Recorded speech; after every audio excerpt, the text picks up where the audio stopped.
तो आज हम लोग देखेंगे, एक ही वीडियो में देखेंगे कि थर्मल पावर प्लांट का पूरा फंक्शन हम अच्छे से देखेंगे। और इस वीडियो को देखने के बाद आप अपने मन से आंख बंद करके पूरे डायग्राम को एक बार में बना सकते हैं, बिल्कुल भी याद रखने की ज़रूरत नहीं है।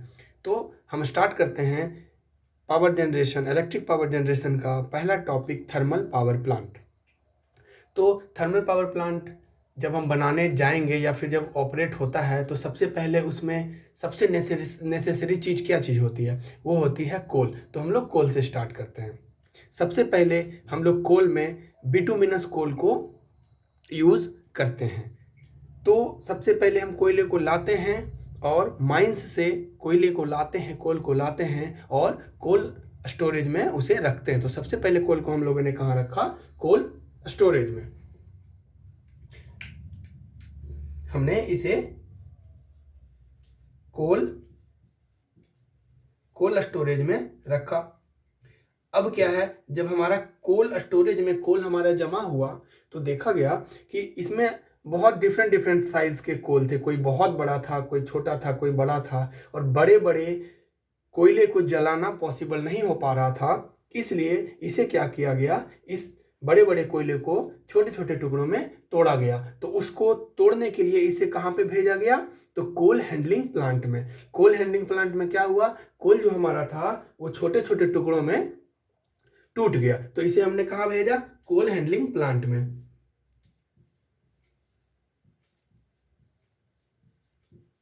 कोल हैंडलिंग प्लांट में हमारा जो है कोल जो है वो छोटे छोटे टुकड़ों में टूट गया। जब छोटे छोटे टुकड़ों में टूट गया, अब इसे हम लोग बॉयलर में डाल सकते थे। बट ये देखा गया क्यों ना इस छोटे छोटे कोल को एक पाउडर बना दिया जाए, क्योंकि हमें पता है कि पाउडर आग में और ज़्यादा अच्छे से जलता है। तो हम लोगों ने इसे क्या किया कि इसे पल्वेराइज कर दिया। पल्वेराइज करने का मीनिंग हुआ, कहने का मीनिंग हुआ कि उसे पाउडर बना दिया गया। तो चलिए इसे हम लोग पाउडर बनाते हैं। तो पाउडर के लिए क्या करना पड़ेगा? इसे करना पड़ेगा पल्वेराइजेशन। तो इसे हम लोगों ने किया पल्वेराइजेशन। पल्वेराइजेशन जब हमने किया, यहाँ पे हमारा जो कोल था वो बिल्कुल पाउडर बन गया। पाउडर बन गया, अब इसे हम बॉयलर में भेज सकते हैं। बॉयलर के फंक्शन को समझेंगे कि बॉयलर हमारा जो होता है उसे इस तरीके से देखेंगे कि ये हमारा बॉयलर है और इस बॉयलर के निचले हिस्से में हमारा आग जलता है, यानी यहाँ हमारा है फायर। और इस वाले ऊपर वाले हिस्से में हमारा होता है वाटर।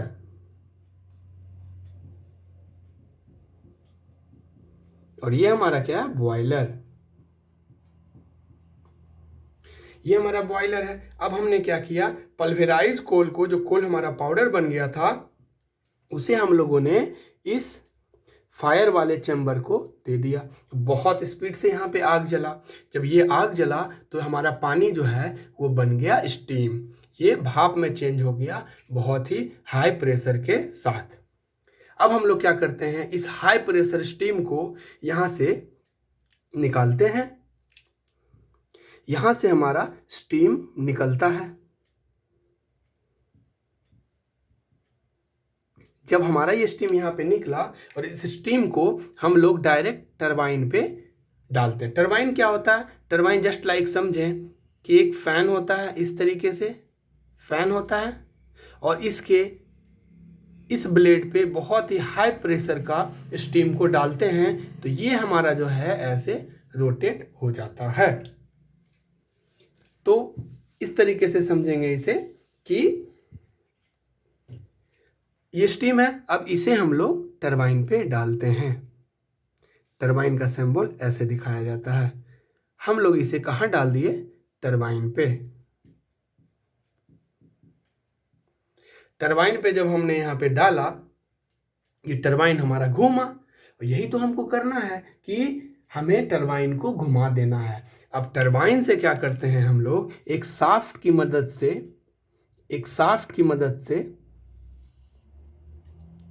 हम क्या करते हैं, जनरेटर को कनेक्ट कर देते हैं।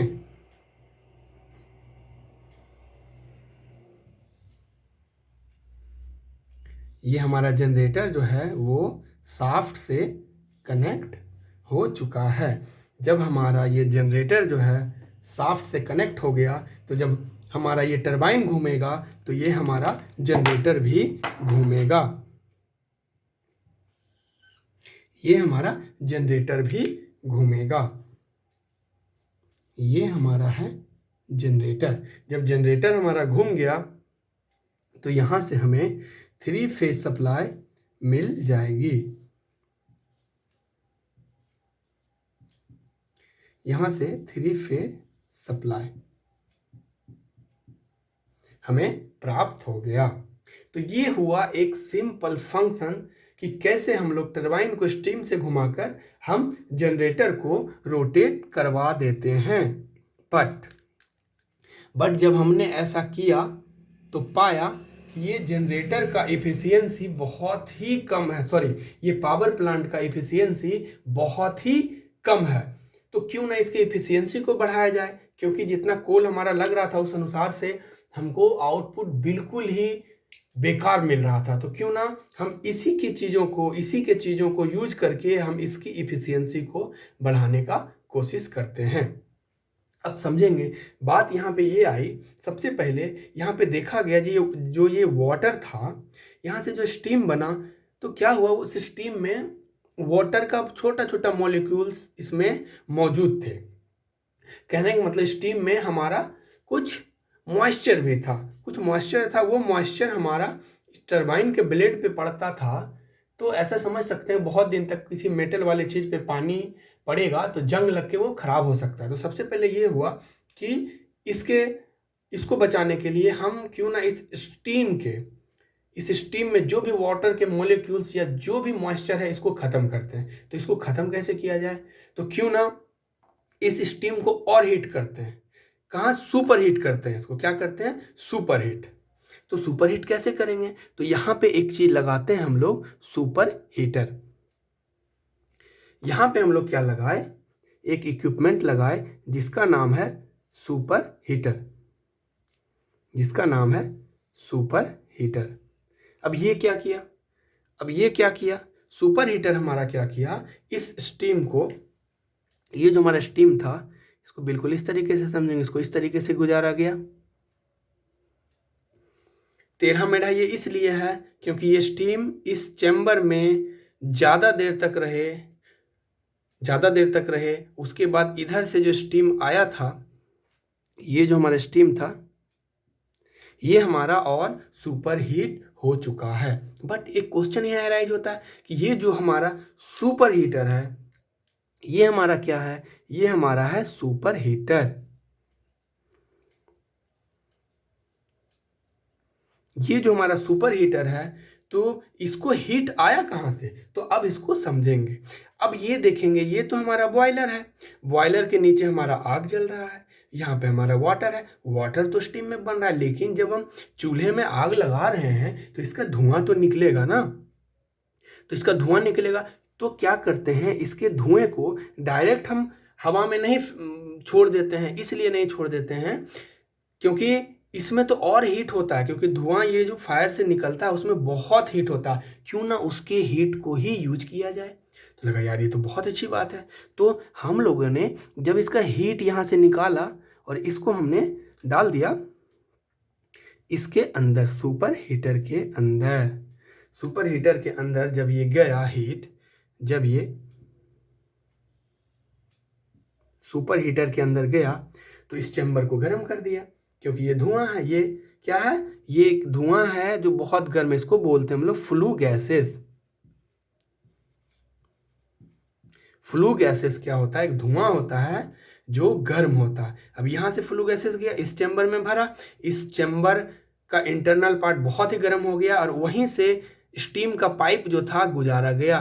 तो स्टीम के अंदर जो भी वाटर थे वो और गर्म होके वो भी स्टीम में चेंज हो गए। अब यहाँ पे स्टीम जो आया वो बिल्कुल भी उसमें वाटर नहीं था। लेकिन क्या इसमें भर के छोड़ देंगे, नहीं, हमें तो और ऊपर भेजना है। तो यहाँ से क्या करेंगे, इसके स्टीम को और आगे की ओर लेके गए। तो क्या करते हैं, एक और चेम्बर यहाँ पे लगाते हैं।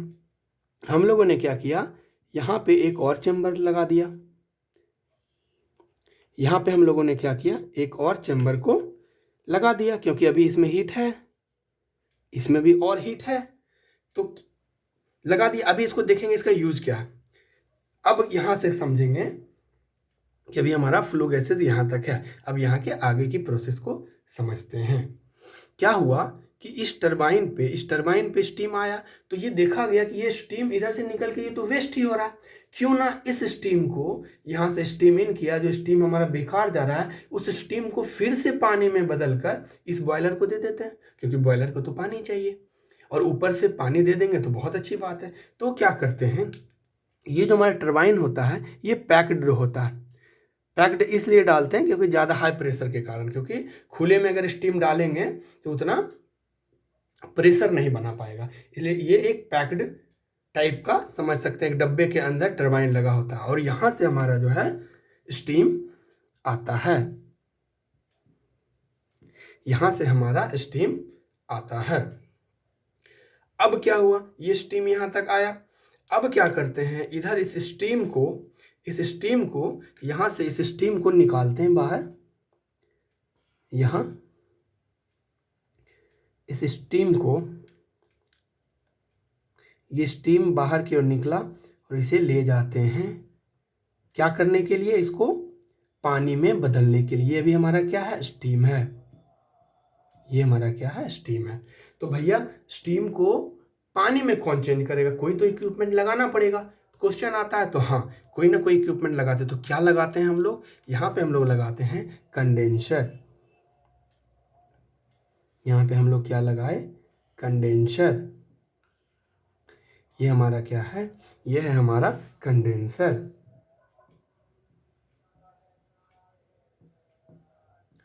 ये हमारा है कंडेंसर। कंडेंसर क्या होता है, कंडेंसर को इस तरीके से समझेंगे कि एक एक ड्रम है, मान लीजिए एक डब्बा है, इसमें हम स्टीम को भर लिए, स्टीम बहुत गर्म है। अब एक चीज़ करते हैं, इस डिब्बे के अंदर एक ठंडे चीज़ को भेज देते हैं। अब क्या होगा, जैसे ठंडे चीज़ को भेजेंगे तो जो भी यहाँ पे स्टीम है उस ठंडे चीज़ के साथ चिपक कर वो ठंडा हो जाएगा, फिर स्टीम क्या हो जाएगा, पानी में बदल जाएगा। बहुत अच्छी बात है। तो इसमें क्या करते हैं, ठंडे पानी से भरे पाइप को गुजारते हैं इस तरीके से।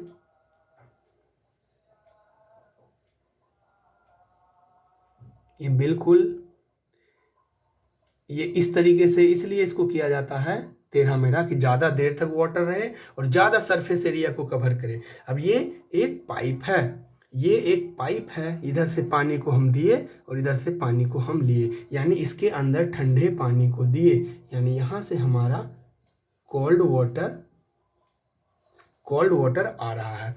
और ये पाइप में भरा हुआ कोल्ड वाटर और ऐसे ऐसे गया, मूव किया, ये मूव किया और मूव करने के बाद इधर से निकल गया। अब इसके अंदर जो भी स्टीम थे, इस पाइप के संपर्क में आने के बाद ठंडा हो गया स्टीम, और जैसे स्टीम ठंडा हो गया वो कन्वर्ट किस में हो गया, वाटर में। कहने का मतलब हुआ इस कंडेंसर में इन क्या किया, स्टीम, बट यहाँ से आउट क्या होगा, आउट होगा। ये इन क्या किया, इन की स्टीम, बट आउट क्या होगा, आउट होगा हमारा वाटर। आउट क्या होगा हमारा, वाटर आउट होगा। तो बात क्वेश्चन होता है कि यहाँ पे ठंडे पानी का सप्लाई किया किसने, कोई तो होगा जो ठंडा पानी दे रहा होगा। तो बिल्कुल ये देखेंगे कि इसको जो ठंडा पानी सप्लाई दे रहा है उसको कहते हैं कूलिंग टावर। ये बिल्कुल इस तरीके से दिखता है। आप कहीं भी कोई भी थर्मल पावर प्लांट से गुजरेंगे तो ये आपको बहुत बड़े बड़े इस टाइप का चीज़ों को आपको देखने के लिए मिलेगा। ये हमारा क्या है, ये हमारा है कूलिंग टावर। ये हमारा है कूलिंग टावर। अब ये क्या करता है कूलिंग टावर क्या करता है, इसको ऐसे समझेंगे कि ठंडे पानी को इस कंडेंसर में सप्लाई दिया। अब ये ठंडे पानी के संपर्क में आने से ये स्टीम पानी तो बन गया, बट ये पानी जो है इधर से हॉट हो गया, थोड़ा गर्म हो गया, वार्म हो गया, ये वार्म वाटर हो गया। ये वाटर क्या हुआ, ये वार्म हो गया, मतलब थोड़ा गर्म हो गया। इस गर्म पानी को कूलिंग टावर लेता है, ठंडे पानी को देता है, गर्म पानी को लेता है, ठंडे पानी को देता है, और ये साइकिल चलते रहता है। यानी ये एक क्लोज पाथ बनाता है इस तरीके से। अब देखेंगे, अब यहाँ तो पानी बन गया, पानी बन गया तो इसको कहाँ डालना है, इसको डालना है बॉयलर में। अब बॉयलर में डालेंगे तो अब समझ में आएगा ये चेम्बर क्यों बनाए थे। अब ये चेम्बर में तो ये फ्लू गैसेस है, यानी इसके अंदर तो ऑलरेडी गर्मी भरा पड़ा है, क्यों ना इस पानी को इसके थ्रू गुजार कर बॉयलर में डाल दें। लगा ये तो बहुत अच्छी बात है। तो क्या करते हैं, इसके अंदर भी हम लोग, बट ये पानी ऊपर जाएगा कैसे, तो यहाँ पे हम लोग क्या करते हैं, फीड पंप लगाते हैं। फीड पंप क्या करता है, कुछ नहीं, जो हमारे घर में जो मोटर होता है वही है जो हमारे टंकी को भरता है। ये हमारा क्या हो गया, फीड पंप। फीड पंप क्या किया, ये इस चैम्बर में दिया। कैसे दिया ये तो हम जानते हैं, बिल्कुल ये इस तरीके से निकला और कहाँ चला गया, बॉयलर को चला गया। इधर से वाटर आया, इस चैम्बर में और गर्म हो गया, जब इस चैम्बर में और गर्म हो गया तो पानी वाटर गर्म हो गया, यहाँ से क्या हो गया, हमारा हॉट वाटर हो गया। पानी जब गर्म हो गया तो गर्म पानी को हम बॉयलर को दे दिए, बॉयलर तो पानी को गर्म करके स्टीम बनाता है, इसको ऑलरेडी गर्म पानी मिल रहा था, तो इसकी इफिशियंसी और बढ़ गई। लेकिन ये जो फ्लू गैसेस था, क्या इसका काम खत्म हो गया, नहीं। इसको जब हम बाहर की ओर छोड़े तो पता चला अभी इसमें और हीट है। जब इसको और हीट है इसमें, क्यों ना इसको और इसको यूज में लिया जाए। तो बिल्कुल इसे एक और चेम्बर में डालते हैं, इसे एक और चेम्बर में डालते हैं, एक और चेम्बर में डाले। हाँ, तो इस चेम्बर का नाम क्या है, ये जो चेम्बर है हमारा, इस चेम्बर का जो नाम है इसे बोलते हैं हम लोग, बहुत ही इंपॉर्टेंट है, इकोनोमाइजर।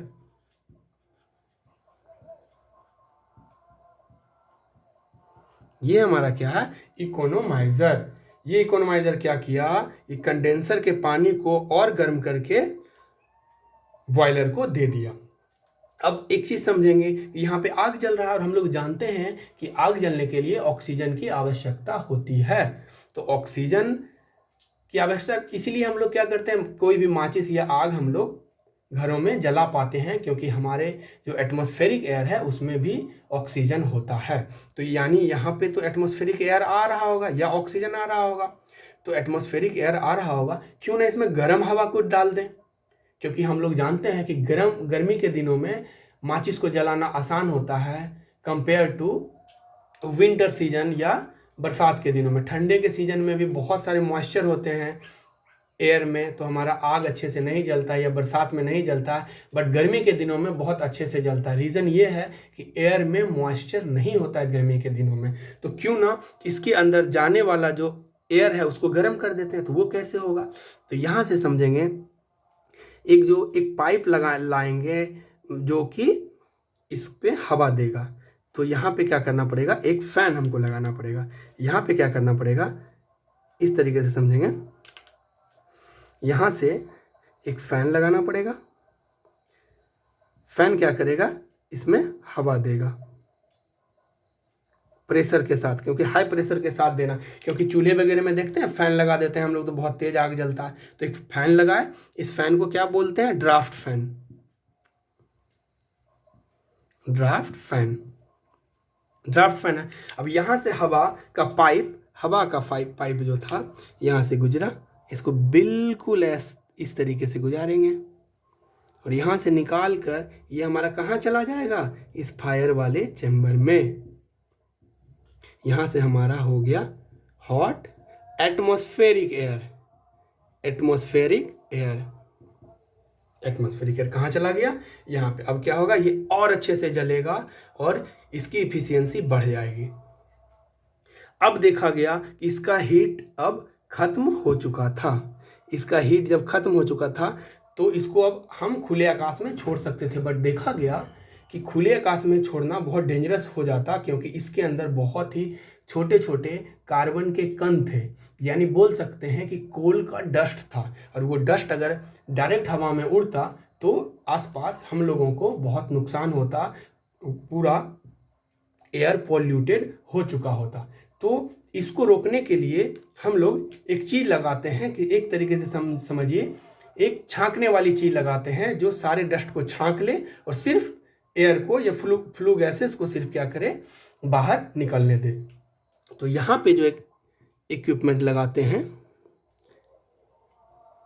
इस तरीके से इसको बना देते हैं कि समझ लीजिएगा एक छानने वाली चीज़ है। इसको बोलते हैं इलेक्ट्रोस्टैटिक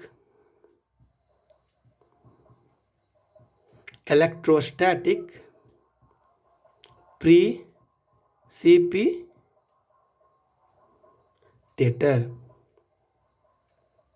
इलेक्ट्रोस्टैटिक प्रीसिपिटेटर ये क्या किया, ये यहाँ पे इसके नीचे जो है, इसके नीचे छोटे छोटे कार्बन के जो डस्ट हैं ये यहाँ पे रह गए, और जो फ्रेश एयर था, फ्रेश तो नहीं बोल सकते हैं, जो भी अब फ्लू गैसेस था, इसको हम लोग कहाँ डाल दिए, इसको डाल दिए हम लोग चिमनी में। चिमनी आप लोग देखते होंगे, इसको हम लोग डाल दिए चिमनी में।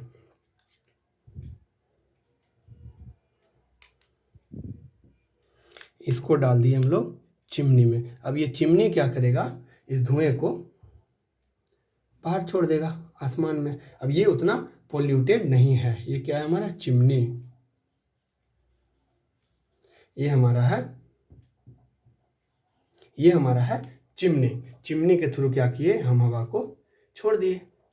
ये बहुत अच्छे तरीके से हुआ। इसी के चीज़ों को हम लोगों ने कैसे यूज करा, और हम लोगों ने कैसे इसके टरबाइन को घुमा के और इसी के हीट को यूज करके हम लोग कैसे एफिशिएंसी को बढ़ाते चले गए। लास्ट में होता है यहाँ पे कि ये आग जल रहा है तो यहाँ तो ऐश निकलेगा, राख निकलेगा। तो क्या करते हैं, यहाँ से इसके राख को यहाँ से निकाल के उसको जमा कर देते हैं हम लोग ऐश स्टोरेज में। ऐश स्टोरेज में हमारा जमा हो गया। अब ये राख का यूज क्या होता है, इस राख का यूज जो होता है, सीमेंट बनाने वाली कंपनी लेके जाती है, वो सीमेंट बनाने में काम आता है। तो हम लोग स्टोर किए और फिर सीमेंट बनाने वाली कंपनी को हम लोग भेज देते हैं या हम लोगों से खरीद लेता है। इतना कर देने के बाद भी हमारी जो थर्मल पावर प्लांट की इफिशियंसी होता है, ये बार बार हर एग्जाम में पूछा जाता है, इसकी इफिशियंसी, इसकी जो इफिशियंसी होती है वो होती है 29 to 30% ओनली। मात्र इतना ही होता है। सोचिए कितना कम है। इतना कर देने के बाद भी मात्र कितना है, 29 to 30%। तो ये आपको एग्जाम में बार बार पूछा जाएगा। ये हमेशा दिमाग में होना चाहिए कि थर्मल पावर प्लांट की इफिशियंसी कितनी होती है। तो हम लोगों ने देखा, एक ही वीडियो में देखा कि कितने अच्छे से। अब क्या है, इसे आप बिल्कुल प्रोसेस बाय प्रोसेस देखें, आपको डायग्राम बनाने में बिल्कुल भी दिक्कत नहीं आएगी। अब यहाँ पे क्या है, हाँ एक चीज़ इसको छोड़ दिए थे कि ये जो है हमारा ड्राफ्ट फैन, इस चैम्बर को क्या कहते हैं, इस चैम्बर को हम लोग बोलते हैं, यहाँ पे क्या हो रहा है, एयर क्या हो रहा है, फायर चैम्बर में जाने से पहले क्या हो रहा है, वो हीट हो रहा है। वो क्या हो रहा है, हीट हो रहा है। तो इसको हम लोग जो बोलते हैं, पहले हीट हो रहा है। कौन पहले हीट हो रहा है, हवा पहले हीट हो रहा है, यानी इसे बोलते हैं air pre heater. Air pre heater, इसे एयर प्री हीटर मतलब एयर जो है पहले गर्म होके फिर फायर चैम्बर में जा रहा है। तो ये हमारा एयर प्री हीटर हुआ। ये हमारा इलेक्ट्रोस्टैटिक प्रिसिपिटेटर हो गया। ये हमारा इकोनोमाइजर हो गया। ये हमारा टरबाइन हो गया। ये हमारा सुपर हीटर हो गया। ये हमारा बॉयलर हो गया। ये कूलिंग टावर हो गया। ये हमारा जनरेटर हो गया। ये हमारा जनरेटर हो गया। अब क्या है ना, नेक्स्ट वीडियो में हम एक एक इक्विपमेंट को बारी बारी से समझेंगे। आपको इसे बिल्कुल भी नोट करने की ज़रूरत नहीं है। इसका बहुत ही अच्छे फॉर्म में इसकी पीडीएफ आपको डिस्क्रिप्शन बॉक्स में मिल जाएगी। तो आप क्या करेंगे, एक एक वीडियो को देखकर एक अपने फाइल में उसके पीडीएफ को आप लगाते जाना। कुछ ही दिनों में आपको पता चलेगा एक बहुत ही अच्छा नोट्स आपके पास तैयार हो चुका है अच्छे फॉर्म में। आप बिल्कुल हमको सपोर्ट करें, ऐसे ही वीडियो आगे आपको मिलता रहेगा। आशा करते हैं कि आपको अच्छा लगा हो और अपने दोस्तों के साथ ज़रूर शेयर करें और हमें सपोर्ट करें। Thank you.